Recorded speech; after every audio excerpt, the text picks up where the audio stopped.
Hi guys, so I have a photo shoot today and wala kang tayo ng vlog. So ayun lang. Nagpa-plancha kasi ako. Grabe dito po guys. Nagtakot yung mga tito kasi baka daw tumama sa mukha ko. Kaya ito ginagawa eh. Kahit nung last year pa nung hindi ko ito magupit yung buhok ko last year. Kaya tagal ko na talaga ito ginagawa as in ever since. Ayun lang. So guys, baka magpakulay na naman ulit ako kasi walang kung pwede itong kulay na tayo. Magpapa-red na lang ako para, diba, as in, kasi pang red na siya eh, kahit hindi kong papakulayan eh, pero ayun lang.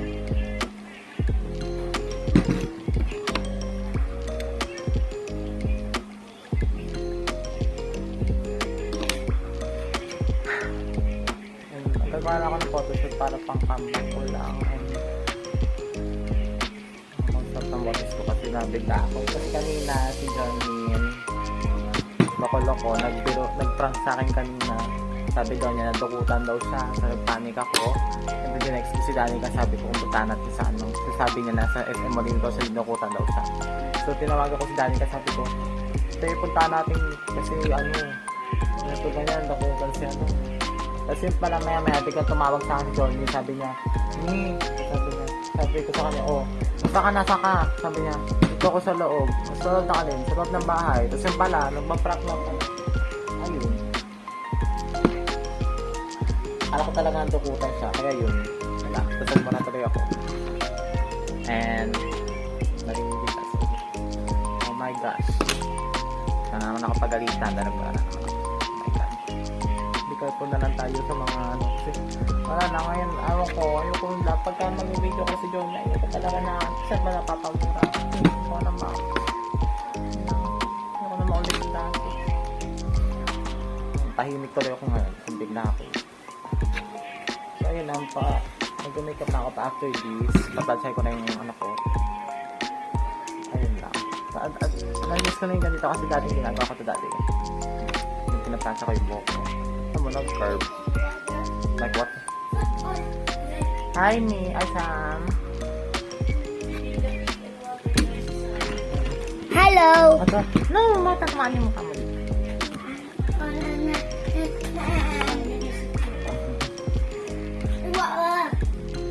Alam ko itanggal yung buwan ko nalagyan ng hair. Sige na, babe. Kain ka na doon. Ano ka na? Lalaki ang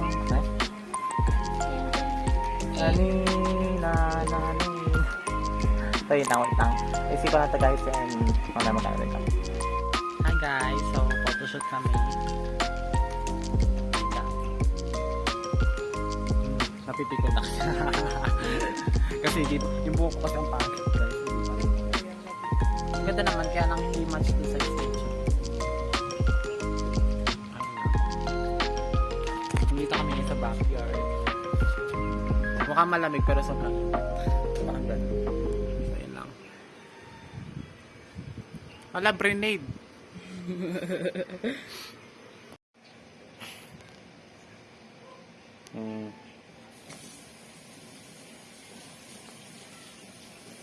Magmi-mix siya pag binabraid. I-braid na lang natin. Hi guys, so nakatanggap ako ng very malungkot na balita sa bago na yung advisor kasi kanina nag-reminisce lang naman ako lahat ng mga in-edit ko na vlog. I mean, wala nang parang pinapanood ko lang ulit yung dati. And then for some reason, you know, parang ano lang siguro nagpapakaano lang ako, umaga nagpapakasad girl lang kasi inaanan ako ulit mga bagay-bagay. And oh my gosh guys, after that tinawagan ako ng bagong advisor namin, tapos ayun, so sinabi niya sa akin na Dustin, regarding pala dun sa concern mo, yung pagpapakulay mo ng buhok, so nagsabi ako dun sa pinaka-head namin sa ano, ewan ko, basta pinaka-head to na teacher gano'n, and they said na sabi daw nila hindi daw pwede yung kulay ng buhok ko. I have to like change it, like kailangan ko daw parang, pwede na, ako na siguro may kulay, pero wag daw masyadong light na color. Inisip ko, naka-blend nga ako kung ibang kulay like brown yung kukulay ko, or di kaya violet red, paano ko hindi tumalab, diba? So wala akong choice, kinakulit pa black yung buhok. So yun lang, bibili na ako ng pampahulay. Ano ko talaga ako. Alam mo yung tipong umiyak-iyak pa ako nung bago ako mag-date. Sabi ko, oh my gosh, sabi ko pinagdaanan, buti na ako na na-achieve ko na yung ganito. Pero putek na yan, papakunin na naman ulit ako. Kaya mo na, okay lang yan. At least kabaliktaran na ngayon, hindi ko magugupit yung buhok ko kasi ayan ko lang siya na black. Mapa pa rin, still long and yun lang. So ito, bago mag-close yun ay era dati dito ako nag-black naman. And baka nag-enter ako sa era na yun. Ngayon nag-enter na naman dito sa panibagong era. Kasi lahat na naman ako. Oh my gosh, yung era na naman ulit tayo. Dito go ko era. Ayun, sa mamaya mabalag ulit ako. Pag uwi ko sa bahay, siguro patay ako mag-sisams at Saturday. Tapos pakakinin ko ng dinner. And then, siguro mayang gabi pa ako magkukulay na po. Say bye-bye to my mami here again. What the shit. Okay, so, that is August 18. Wala na akong choice to balik na ako. Babalik na sa akin. So, 24. Oh my gosh. 4 days lang yung tinagal niya. Easy. Hi guys, so very disappointing day. Wala, hindi ko na naman ulit magpakulay. So, say bye to my vlog. Ay lang, kung sila pag-ipin ko para gawin ko na yung dapat gawin. Pag-lock ko na ulit ko.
Guys, ito na po yung result. Ayan, black na siya. Okay. And I'm so sad. Wala na yung pagka-brand ng buhok ko. Pero, yan mo na, wala na rin ako magagawa kasi yun na rin yung sabi sa akin ng advisor ko. And, ayun na. Accept the truth na lang. And, my pimples is getting worse. Ayan. So, naisa ko. Pero yung tinama, medyo mahaba na siya. So, ayan. As you can see, medyo mahaba na yung buhok ko. Ayan. And look at all my stains on my hand. Yeah. Ayan. Disappointed na ako. Wala akong magagawa eh. Kasi yun ang sabi ni ma'am. Sabi pa naman sa amin. Sabi sa akin kanina, nung tumawag, sabi, regarding dun sa concern mo, yung sa kulay ng buhok ko, actually, pumunta ako dun sa isa, sa pinaka-head namin ng supervisor namin. Ngayon, pinakita ko yung sinad mo sa akin na picture ng kulay ng buhok mo. And sabi niya, bawal daw yung masyadong lighter daw na color na blonde. And then, sabi niya sa akin ni ma'am, parang sinadjust niya sa akin na magpakulay ako na medyo parang darker, or mas darker pa, na wag naman masyadong lighter. Pero, kasi, iniisip ko guys, syempre blonde yung buhok ko, tapos, kung mag-iba ako, kung magkukulay ako ng ibang color, paano kung hindi tumalab yun? Diba? So, madalas kasi ganong cases, pag blonde yung buhok mo, tapos, iba yung nilagay mong color, hindi tatalab agad yung color, kasi nga blonde nga siya in lighter. pag black kasi, madali niya matalo yung pagka-blonde. So, ayun. So, wala na akong nagawa. So, ang ginawa ko, pinablock ko na lang ulit. Ayan. So, pwede lang. Wala na, pero ayun lang. Natatawa ako kasi nung bago ako mag-bleach, talagang iyak ako na iyak na sabi ko, oh my gosh, I cannot believe na nakapag-bleach na naman ulit ako, ganyan, after 1 year. And then, babawiin ko lang din pala after 4 days. I mean, di ko nga alam kung 4 days ba or kasi 15 ngayon 16, 17, 18. So 4 na araw ko lang talaga tinagal sa buko. And then, wala na. Binay ko na ulit sa dance. Parang tanga lang. Parang wala lang talaga yung pagka-bleach. Sinayang ko na yung pera ko ng 18 pesos. Ayun lang. So sana hindi ako pagalitan ni Papa nito and ayun lang. And also yung gilay ko kinulayan ko din. Ayan. Kasi nung sinama ko rin siya sa pagka-bleach ko eh. And lumipis konti nung sinama ko. Kaya ayan, kaya sinama ko na rin sa pagkapala. Kaya ngayon, medyo okay na yung kilay ko. Medyo kumatan. Ayan lang. Parang 2021 era to eh. Wala akong magagawa eh. Kailangan natin sumunod sa patakaran. Pero at least, okay sa kanila yung mahabang buhok. So, wala namang problema doon. Okay naman. Safe pa rin naman yung buhok ko. Medyo long pa rin. Pero, yun nga lang yung pagkulay. Medyo magkakatalo lang. So, doon lang ako, ayun, hindi makakasurvive sa pagkulay. Kaya, wala akong choice kundi sundin ang patakaran. So, ayun lang guys. So, natulog na ako. I mean, di pa ako makatulog. Natakot ako mag-isa ngayon kasi ako lang mag-isa ngayon sa bahay. And, holy shit, talaga na parang feeling ko 100 yung bahay na to. Like, seriously, madalas na may nagpaparamdam sa akin. So, natatakot ako. Sana Lord will protect me for everything. Ayun lang. And, sana, makapag-vlog pa ako susunod. Alam mo, ito, yung pimple ko, nung una dito siya. Ngayon, lumipat naman dito. Hindi ko alam mo sana napupusin siya. Mamaya hanggang dito siya. Ayun lang. So, bukas yata papaputok ko na lang doon sa tita ko. Kasi si tita ko yung marunong magputok ng tagyawat. Baka paputok ko na lang para matanggal na. So, yun lang naman. Ano kasi magkakatagyawat na ako. Pero good news ngayon guys. Kasi pa meron ako hair extension na black na mahaba. Medyo match na sa doon. And medyo hindi na mahalata na may timbo ko. So, okay na rin. So, baka yun na lang din gamitin ko for the rest of the year. And hindi ko na alam na gagawin ko sa 2024. So, bala ko sana brand pero bawal. Baka highlight na what. Hindi ko alam. Basta yun. Basta ngayon, ang goal ko lang talaga, pahabain ko lang talaga yung buhok ko and everything. So, yun lang. So, papahinga na ako and gawin ko ng mga bagay-bagay. Tapos, uwi ako kala Papa bukas and then stops. Baka mag-photoshoot din ako kasi meron pa akong damit na hindi ko pa naisusuot. Pero sayang nga, di na naabutan ng pagka-blonde kong buhok. So, yun lang. Hi guys, so nag-decide si Dirana na nakapagkita sa akin ngayon. So, bali mag-meet up kami. Mag-straight food lang kami sa circle ulit. Ayun lang. So much daming nangyari kanina. Like, full of shit and toxic shit. Like, mga trash talk kanina nangyari. Pero, itisika ko lang sa kanya yan. Time to walk.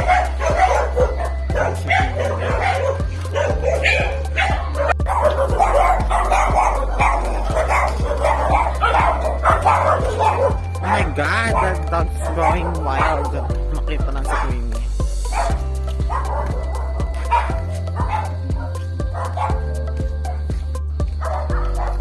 Ay, ang saya. Wala nang toxic sa buhay ko ngayon. Napapakaan na.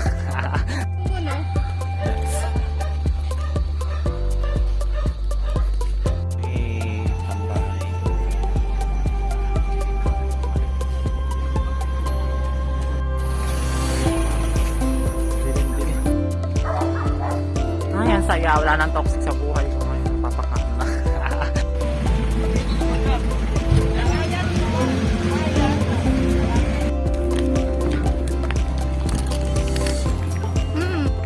Stranger to my eyes, shrugging my face with his finger, singing.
Hi guys! So, I'm doing a vlog today. As you can see, I was dressed up. I don't know, my hair is like, dressed like this right now. And yeah, basically I'm doing so well today. I'm just enjoying my life, doing all of these photo shoots. I kind of like look like a Serena. Supposed to be Marilyn, but I don't know. Maybe I could tie my hair like this. Wait, I'll wait for a moment. I do not expect it to be like this. Again. I kind of like this hairstyle. I'm just going to line it up. Oh my gosh.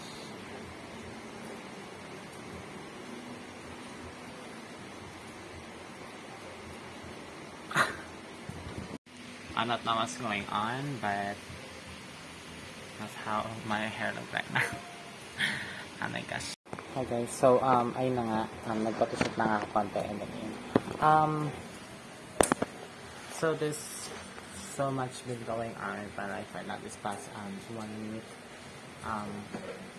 Yes, so right now I'm just focusing on myself, just make myself happy a little bit, even though, I was a little bit devastated for what's going on right now. But like I said, I don't want to offend anyone about what I'm going to talk about right now. I just, there were days that we can't even really, like sometimes you just want to have, just a normal life, and enjoy life as possible, and everything a lot, negativity in your life, but there were days that you just can't even really, ignoring it. You just, sometimes you just feel it, and you just can't even avoid it, this past few weeks, there's so much been going on with us recently. When I told us, kung yung sasabihin kong us is definitely yung sa mga best friend ko na we're going through so much right now, and I just want to just let you guys know that we did have fights the other day. I already posted it on social media about what happened, and sadly one of my best friends and I got an argument last week due to a topic of sa pinag-usapan naming lalaki sa isang post ko na short post ko nakaraan. Kasi ang sinasabi kasi dun sa post is ano yung mga issue na hindi, ang mga issue na nasabi ko sa'yo na hindi totoo. And then ang sabi ko, sinasabi nila ng dalawa daw yung lalaki ko sa classroom. And after that, everything just had happened. To make the long story short, my best friend commented on that post, and she said that isa din di daw crush back. And then sabi ko, hindi ko naman naging crush yon. Joke lang lahat yung nangyari, and joke lang lahat yung mga nasabi ko sa kanila dati. And then after that, sinabi niya, ganun ba? Sino ba yung ganito ganyan? So at that point, doon na niya in-expose lahat yung sikreto ko. And expose everything that I told to her, like yung masasabi kong secrets. Kasi I think it was my fault na yun, kasi I always borrow her my phone. So kasi kaya ako binaborrow yung cellphone sa kanya is because malaki yung tiwala ko sa kanya, kasi alam ko hindi niya pagkakalat sa ibang tao or sa maraming tao, even sa social media. And eventually she just expose everything, my secret. And then I replied and I said, I just pretend na I did it knew everything, knew about everything that she's talking about. So I said, hala, sino yun? Ano yun? Sinasabi ko na parang nagpapatibali siya na lang ako na sinasabi ko, hala, sino? And then he eventually said the name of the guy, which is unexpected because I didn't expect that she could, use the name at that comment section. So, at the time that she mentioned the name of the guy that we're talking about, I was completely shocked. I didn't expect that she's gonna do that, and he threatened me to mention that she will mention the guy, and I said, go ahead, if you're going to mention, wala ka naman di magagawa kung minention mo or pagkalat mo lahat yung mga sikreto ko, dahil wala na rin naman napakialam yung tao, tsaka nagkaproblema na rin lahat, nagkaaway na ng huli, so wala na pakialaman, kung anong gawin mo, sige, go lang. Unexpectedly nakita yun ng tita ko, and to make the long story short, nag-comment yung tita ko dun sa mga reply ng kaibigan ko, and sinasabi ng tita ko na, sige, subukan mo i-expose yan, manda ka sa akin, gano'n. So, I mean, in my part, I know it's my wrong, kasi, nagsinungaling ako, kasi guys, pag may problema talaga ako nung nakaraan, pag may mga problema talaga ako, sinasabi ko talaga sa kanila, sa mga kaibigan ko, sinasabi ko kung yung nade-devastated ako sa guy na yun, or marami, basta all the shit na been going on, I just, sinasabi ko lahat ng mga dinadamdam ko, and I'm completely taking accountability for that, and, to just lie everything, I will admit, and then yun, so, after that, ayun, nagkaroon kami ng argument ng kaibigan ko, and then, so, nag-decide na ako, to the point na sabi ko, tapusin na lang, kasi napapagod na rin ako, and umabot talaga argument namin na 2 araw after nung nangyari. And then yun, di ko alam anong sabi ngayon, siguro FO na, pero siguro may chance pa kasi, nag-sorry din siya sa akin nung huli, pero di ko alam. Pero, ang gusto ko na nang mangyari ngayon, kung magsusorry siya sa akin, magsorry mo siya sa buong angkan ng pamilya ko, kasi yung pamilya ko din kasi talaga din yung nakakita doon sa mga nangyari, sa mga pinagagawa niya. So, ayun lang naman. And, ayun. So, I hope for the best sa first day. Magkita-kita kami lahat ulit after sa nangyari. So, ayun lang. I hope for the best, and wishing that it would be the good school year for me. Dito ka natapusin yung vlog ko, and maraming salamat sa panonood. Ayun lang naman, basta ang gulo nitong vlog at nagkwento ako sa bigla na photo kasi set po ko yung pinupuno, sinasadya niya talaga, ayun talaga niya pa-record ng video. Ayun lang guys, thank you for watching.